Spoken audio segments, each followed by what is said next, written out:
مسجد نبوی کا صحن تھا اور ایک شخص کونے میں بیٹھ کے دعا مانگ رہا ہے. ذرا اس کے دعا کے لفظ سنیے. اللہم انی اسألک بانک انت اللہ.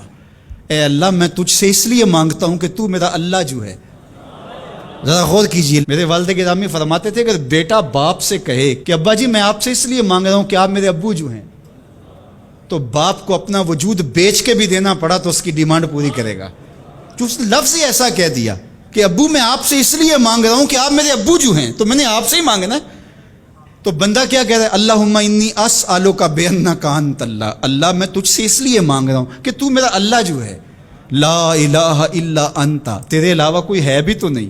انت الاحد الصمد الذی لم یلد ولم یولد. تو ایک ہی ہے، واحد ہے، اور کوئی ہے ہی نہیں جس در پہ جاؤں. کوئی چوکھٹ نہیں ہے جہاں دامن پساروں، کوئی دہلیز ہی نہیں ہے جہاں جھولی پھیلاؤں. تو بے نیاز ہے، اور تجھے نہ کسی نے جنم دیا اور نہ تو نے کسی کو جنم دیا. مالک میں تیرے حضور دعا کر رہا ہوں. یہ وہ دعا کر رہا تھا کہ میرے حضور نے سن لی.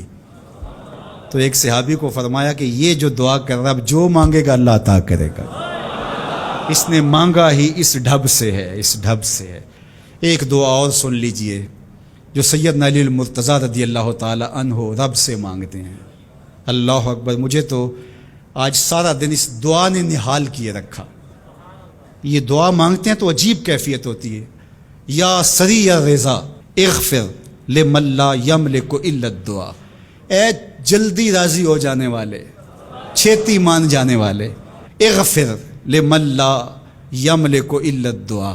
اسے معاف کر دے جس کے پاس دعا کے علاوہ سہارا ہی کوئی نہیں، جس کے پاس دعا کے علاوہ کچھ ہے ہی نہیں جو پیش کر سکے.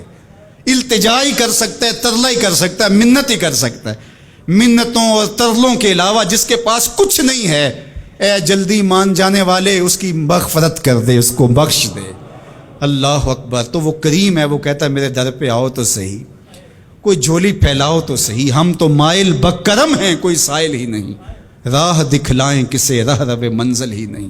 کوئی آئے تو صحیح، جھولی پھیلائے تو صحیح، کوئی طلب تو کرے. دنیا والوں سے مانگیں تو ناراض ہوتے ہیں، اللہ سے نہ مانگیں تو ناراض ہوتا ہے. اللہ کہتا ہے مجھ سے نہ مانگو گے تو پھر کس در پہ جاؤ گے؟ قل ما یعبؤ بکم ربی لولا دعاؤکم. اگر تم نہیں مانگو گے تو پھر وہ بھی پرواہ نہیں کرے گا. تم مانگتے رہو گے، جھولی پھیلاتے رہو گے، وہ اپنی رحمتیں تمہارے دامن میں ڈالتا رہے گا. اس کے خزانوں میں کوئی کمی نہیں آتی.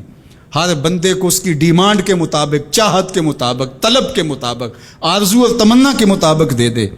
اس کے خزانوں میں پھر بھی کوئی کمی نہیں آتی. تو اسی سے مانگیں.